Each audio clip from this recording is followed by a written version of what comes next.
Mr Speaker. I call on Vanushi Walters to make her maiden statement. Ahu mai rangi maunga, mihi mai, karanga mai, tātou nā māngai o te motu.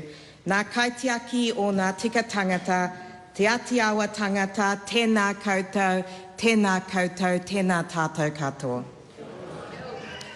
Ayubowan, Vanakkam. My congratulations, Mr Speaker, on your reappointment. I want to acknowledge your guidance through the induction, and I look forward to your guidance this term. There's a moment just as you wake. It doesn't happen every morning, but on those mornings when something significant has changed in your life, there's an inch of time after waking where you take a breath before the cloak of your new identity washes back. It was there the morning after election with warp speed-like force and left me awash with gratitude for the trust placed in me as the first Labour Party member to hold the Upper Harbour seat.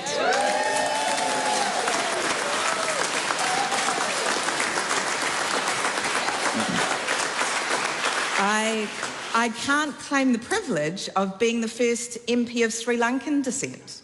Thanks to the speedy work of the Parliamentary Library, I quickly discovered that privilege belongs to the Honourable Annette King.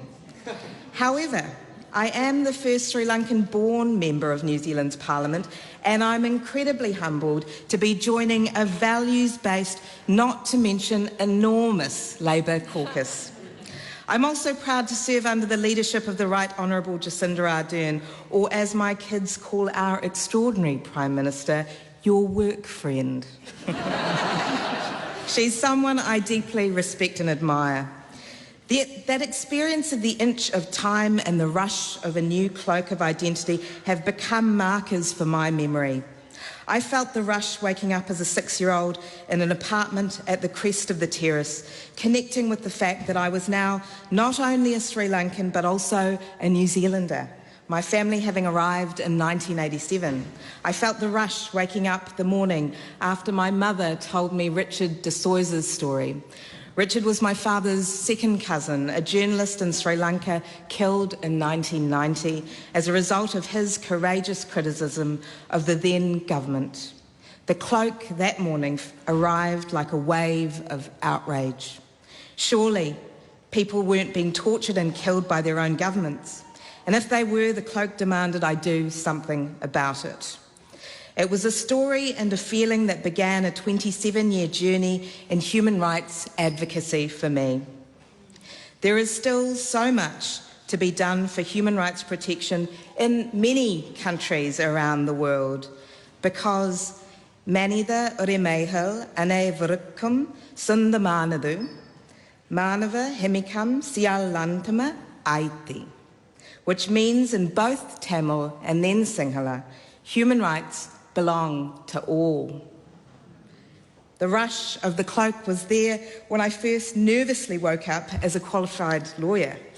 It was there the morning after my father, Jana Rajanayagam, had several strokes and heart attacks, after being the finance manager of the Upper Hutt City Council and then the North Shore City Council. In an instant, he was physically unable to work and thankfully received government support through those tough times. I remember when I woke several years later, the morning after he died. The cloak didn't rush back that morning, but arrived in slow motion with a new kind of inescapable weight. The inch of time and the rush of a new identity was there the morning I woke up after 2 hours of intermittent sleep and looked at the most miraculous thing, our first baby, and then our second, and then our third. The cloak on those mornings carried vibrant new colours I never could have imagined. That inch of time and the rush of the cloak is a marker of the human experience we all share. I look around at the diversity in this Parliament, which will serve us so well this term, but oh, as well as our beautiful differences, we share so many remarkable similarities in human experience.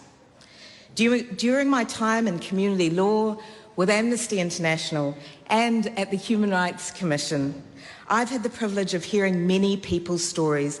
I often think about their mornings. what it might feel like to wake and take on the cloak of parenting and advocating for a child with special needs, or to wake and connect with the prison walls around you. In recent days, I've thought about what it's like for those who wake and reconnect with their health status, with their immigration status, with their employment status.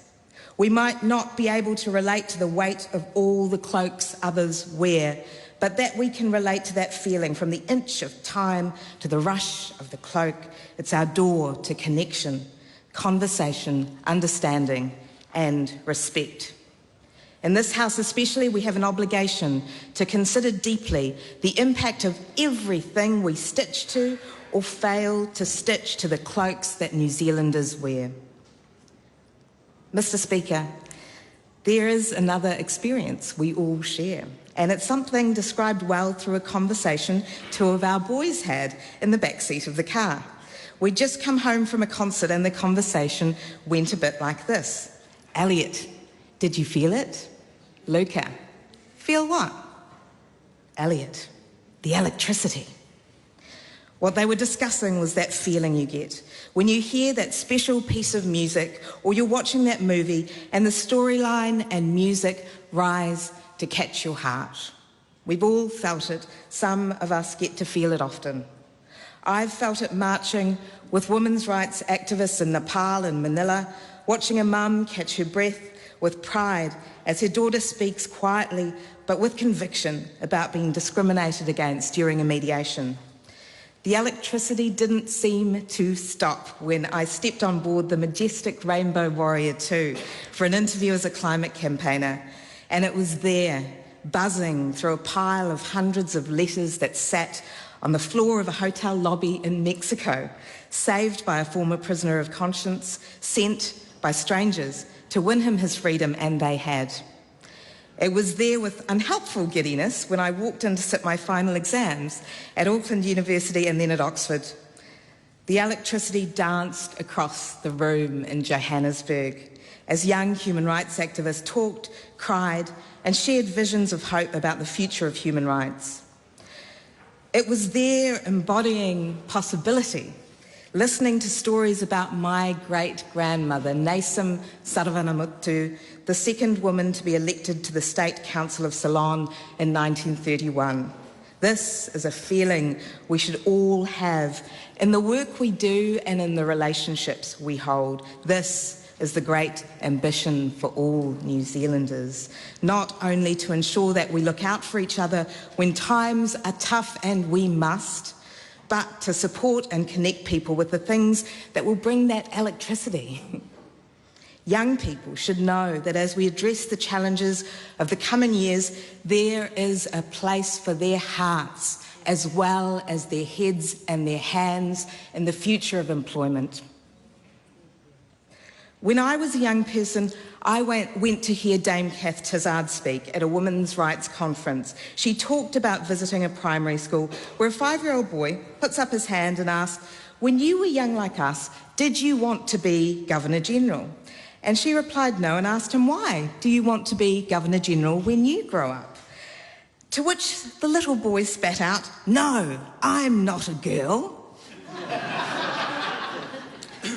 While Dame Kath was New Zealand's first female Governor-General, to this little boy, she was the only one he'd known.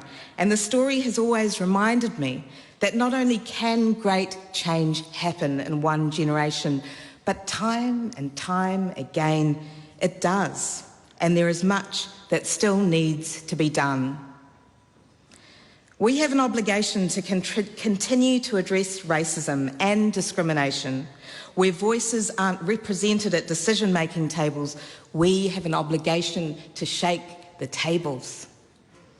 We must not only hear the loud and organised, but fiercely listen for piercing silences and work to bring the marginalised and disempowered from the periphery to the centre. We have an obligation to protect all human rights, including economic, social and cultural rights. And because rights are meaningless without the ability to access them, we have a connected obligation to ensure sound access to advocacy and to the courts. We have an obligation to do more and then more again to address climate change. We have an obligation as we turn the corner towards the 200-year anniversary of the signing of Te Tiriti to fulfil its articles. We have an obligation to examine the edges of policy and law where education impacts justice, where justice impacts employment, where employment impacts health, and design bridging policy solutions that recognise lives aren't lived in select community committee silos, they're just lived. Because this is how we really disrupt the churn of poverty. For a month at the start of 2017, I went to work barefoot. I had heels in my bag, just in case I had to explain why the General Manager of Youth Law Aotearoa hadn't bothered to construct an entire work outfit. But other than that, I went barefoot. The intention to connect more meaningfully with where I was, and the barefoot worked. I thought more carefully about the land, the building, the community, and I noticed things on walks I never otherwise would have taken. I say this to perhaps warn the wonderful people of Upper Harbour that you may see me doing the same over the coming years. Don't worry, there's a method to what might seem a bit of madness. Upper Harbour, what a huge privilege to have your trust. I intend to be a strong voice for you on the things that matter, including transport, community safety, housing, employment, and supporting our small and medium-sized businesses. Therese, my husband, I suspect there aren't enough thank yous for all that's to come. I've learned and loved so much because of you. The way you slow your pace to keep company with the slowest walker, the way you sit in silence considering a question with care before you respond, and for all you are to our family, including the dad jokes, the music, the calm sea. To our boys, Elliot, Luca and Sasha, for the electricity and brightly coloured cloaks you've brought to our lives, thank you. To my family and friends, thank you, but especially to Ammi, my mum, Prithiva Fern Rajanayagam, for the visible support and for all the invisible support that makes standing here possible. My deepest thanks to Claire, Jessie and Antonia for nurturing the seed of an idea. To our Upper Harbour team, especially to Andy Hopkins. Where are you? Jan, Dev, Lissay, Chris, Ros, Brad, to Liata, Merisaresa, Leilua, Mark, Marion, Craig, Jade, Vivian, Robin, Noy, Shane, Brooke, Brendan, thank you. To Sir Bob Harvey, Chris Carter and Lal Senaratna, my thanks for your mentoring and your belief in me and the campaign. I want to make special mention of my early mentors. Lucretia Seals, whose keen intellect was matched by her courage. Margie Taylor, Sid Simpson, Pakiasodi Saravanmuttu, all of whom have had a significant impact on the decisions I've made in my journeying. To the parliamentary service staff and all who work in these buildings, who play such a critical role in our democracy, this work we do is only possible because of your hard work, care, and I suspect often your good humour. Finally, to my parliamentary colleagues from all walks of political thought, I suspect there'll be times when we glance across the room and connect unexpectedly on a value that brings all of us to this place. We have a collective obligation to nurture that. While the reality of politics is our corners and a 3-year term, at least for now, the truth of sustainable and significant change requires that we hold on to those moments of connection and construct some political scaffolding around the values and ideas we all need to take root and to grow for Aotearoa. Tēnā koutou, tēnā koutou, tēnā tātou katoa.